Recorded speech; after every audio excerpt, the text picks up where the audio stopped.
Hello, good morning. आज हम पढ़ेंगे पेलियो बॉटनी के बारे में। नाउ पेलियो बॉटनी क्या है?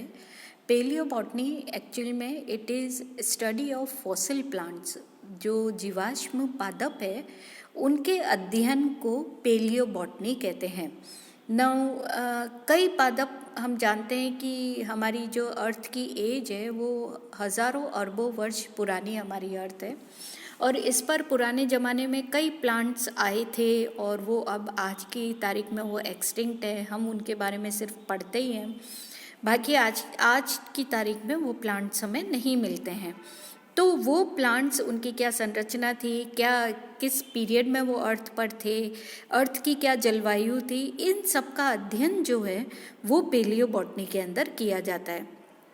तो एक्चुअल में क्या है, फॉसिल प्लांट्स की जो स्टडी है वो बहुत डिफ़िकल्ट है, क्योंकि it is a tough process of study. क्योंकि क्या है कि जो फॉसिल्स होते हैं हमें उनकी कई रूप में मिलते हैं। जनरली जो फॉसिल्स हमें मिलते हैं वो पत्थर के, प्लांट के जो फॉसिल्स हमें मिलते हैं वो क्या होते हैं, पत्थर के रूप में मिलते हैं या कोयले के रूप में मिलते हैं। तो उनको देख करके, एक्सटर्नली देख करके तो हम नहीं कह सकते कि वो प्लांट है। हमें क्या करना होता है कि वो जो हमें जिस पर शक होता है कि ये फॉसिल है, जीवाश्म है पौधे का, उसको थिन सेक्शंस के अंदर हम काटते हैं, बहुत ही माइक्रो थिन सेक्शंस के अंदर उनको काटते हैं, जिसके अंदर बहुत लेबर लगती है और बहुत ही टेक्निकली ये काम किया जाता है। और फिर उसके बाद में उन प्लांट्स की स्टडी, उन फॉसिल्स की स्टडी की जाती है, और तब हम देखते हैं कि उनके अंदर हमें कई तरह की संरचनाएं दिखाई देती हैं, जिसके आधार पर हम कह सकते हैं कि ये जो जीवाश्म है ये पौधे का है या जानवर का है, या वास्तव में ये पत्थर जो है वो कोई जीवाश्म है या it is a normal stone है। ठीक है, तो ये जो स्टडी होती है ये काफ़ी यूज़फुल भी होती है, एकेडमिकली भी और इकोनॉमिकली भी, आर्थिक रूप से भी ये काफ़ी महत्वपूर्ण होती है, और अध्ययन के रूप से एकेडमिकली भी ये काफ़ी महत्वपूर्ण होती है। एकेडमिकली इसलिए क्योंकि फॉसिल की स्टडी से हमें प्लांट्स का, हमें एक तो हज़ारों करोड़ों वर्षों पहले अर्थ के ऊपर, ज़मीन जो ये हमारी धरती है, इस पर कैसी जलवायु रही होगी,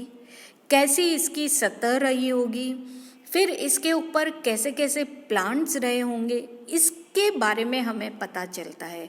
दूसरा, इकोनॉमिकली इसलिए इम्पॉर्टेंट है क्योंकि फॉसिल्स की स्टडी से हमें ये पता चलता है कि जैसे कई फॉसिल्स कोल के रूप में होते हैं, कोयले के रूप में होते हैं, तो फॉसिल की स्टडी से हमें ये पता चलता है कि जिस पर्टिकुलर एरिया से जिस टाइप का फॉसिल मिला है, उस पर्टिकुलर, हम ये अनुमान लगा सकते हैं कि उस पर्टिकुलर एरिया में अर्थ के अंदर अगर हम खुदाई करेंगे तो हमें वहाँ पर क्या मिल सकता है। हमें कोयले की खानें मिलेंगी, या ये जो पेट्रोलियम है, ये गैस है, ये सब क्या है, ये फॉसिल्स ही तो हैं जो कि हाई प्रेशर के ऊपर दब गए और वे they changed into liquefied form, जो कि आज हमें पेट्रोलियम और गैस के रूप में प्राप्त होता है। तो इस तरह से हमें अर्थ के पुरानी हिस्ट्री के बारे में, एंड जो हमारे अंदर जो कई यूज़फुल चीज़ें हैं, पेट्रोलियम, गैस, कोल वगैरह, उनके बारे में, उनकी खदानों के बारे में हमें फॉसिल्स की स्टडी के द्वारा पता चलता है। ऐसा माना जाता है कि पुराने समय में जो हमारी धरती थी, इस धरती के ऊपर जो ऊपर की सतह है वो तो सॉलिड थी, एंड इसकी अंदर वाली जो सतह है वो मॉल्टन है क्योंकि बहुत ज़्यादा हाई टेम्परेचर है अर्थ के अंदर, इसलिए जो अर्थ के अंदर की सतह है वो मॉल्टन है। और इसकी सतह के अंदर कई हैवी मेटल्स जैसे कि आयरन, लेड, ये पाए जाते हैं। ठीक है, तो लेकिन और फिर धीरे धीरे, और स्टार्टिंग के अंदर जो हमारे अर्थ की सतह थी, धरती की जो ज़मीन थी, वो पूरी यूनिफॉर्म थी, पूरी अर्थ पर एक समान सतह थी। लेकिन स्लोली अर्थ के ऊपर पानी और हवा अपीयर हुए। नाउ ये पानी का और हवा का अपीयरेंस जो है, ये दो डिस्ट्रक्टिव फैक्टर्स आ गए अर्थ के ऊपर, जिसके कारण कि अर्थ की सरफेस के ऊपर ड्रेस्टिक चेंजेस आए, बहुत ज़्यादा चेंजेस आए और आज जो हम फॉसिल्स और डिफरेंट क्लाइमेट्स और ये सब हम देख रहे हैं वो सब अर्थ के ऊपर पानी और हवा के अपीयरेंस के कारण ही हुआ। पानी और हवा के कारण क्या हुआ, सर्टेन प्लेसेस पर तो क्या हुआ, ज़मीन फट गई और फट करके इसके अंदर से बहुत ऊंचे ऊंचे माउंटेन्स बाहर निकल गए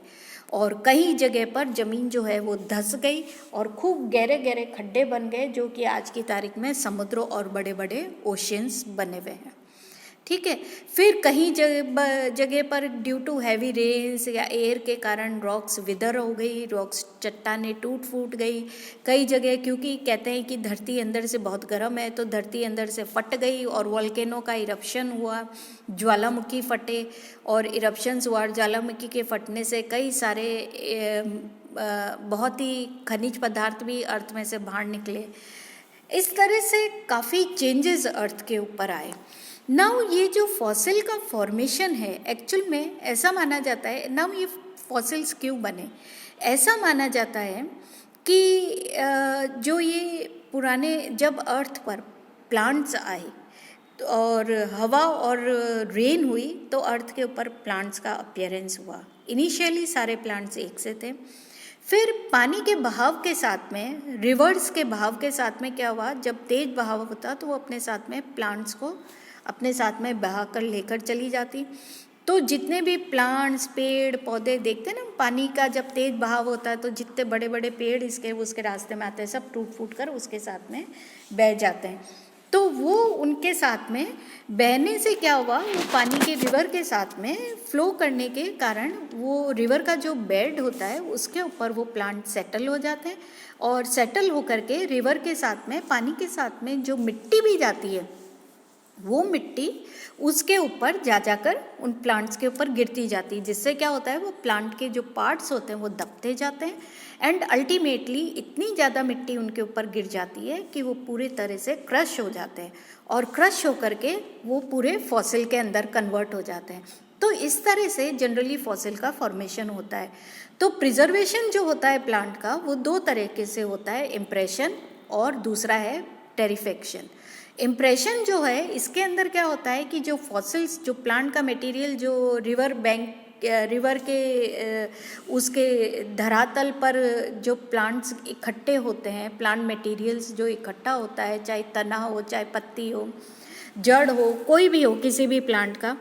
तो वो क्या होता है due to pressure of overlying sand के प्रेशर के कारण पूरी तरह क्रश हो जाता है और अल्टीमेटली जो सैंड के एक के ऊपर एक मिट्टी गिरने से वो मिट्टी भी क्या होती है कि पूरी की पूरी चट्टान के अंदर कन्वर्ट हो जाती है और उस चट्टान को अगर हम ध्यान से देखें तो उसके ऊपर हमें कुछ इम्प्रेशंस दिखाई देते हैं प्लांट पार्ट्स के।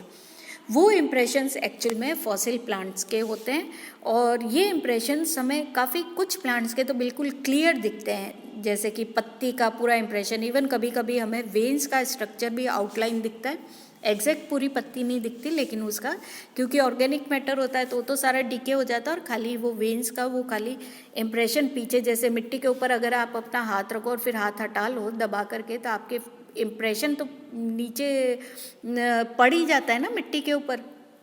वैसे प्लांट्स का भी इम्प्रेशन बन जाता है। लेकिन ये जो इम्प्रेशंस होते हैं एक्चुअल में प्लांट मटेरियल के, they are not very good, इनके ऊपर हम रिलाई नहीं कर सकते। होते तो बहुत अच्छे लेकिन हम रिलाई नहीं कर सकते कि एग्जैक्टली उनके बेसिस पे हम नहीं कह सकते कि ये किस प्लांट का कौन सा पार्ट है। एग्जैक्ट स्टडी हम किसी प्लांट की नहीं कर सकते on the basis of impression, क्योंकि ऐसा देखा गया है कि इक्विसेटम जो एक टेरिडोफाइट है, एफेड्रा जो कि जिम्नोस्पर्म है, कैजुराइना जो कि एंजियोस्पर्म है, इन सबके जो इम्प्रेशंस होते हैं, इन तीनों प्लांट के पार्ट्स के जो इम्प्रेशन होते हैं सेम तरह के होते हैं, एक से दिखाई देते हैं हमें एक्सटर्नली। तो हम, और जबकि ये तीनों ही बहुत ही डिफरेंट तरह के प्लांट्स हैं, तो बाय स्टडी ऑफ इम्प्रेशन हम ये नहीं कह सकते कि एग्जैक्ट हम किसी प्लांट की स्टडी नहीं कर सकते, उसकी एफिनिटीज़, उसकी रिलेशनशिप हम नहीं पढ़ सकते। दूसरी तरह का फॉसिल जो होता है, दैट इज फॉसिल फॉर्मेशन जो होता है वो टेरिफेक्शन होता है। इसके अंदर क्या होता है कि जो प्लांट का पार्ट जो पानी के अंदर चला जाता है, उसके अंदर क्या होता है, पानी के अंदर कई ऑर्गेनिक मटेरियल्स भी होता है, सिलिका होता है, कार्बोनेट्स होते हैं। तो ये क्या होता है, ऑर्गेनिक मैटर क्या होता है, ये धीरे धीरे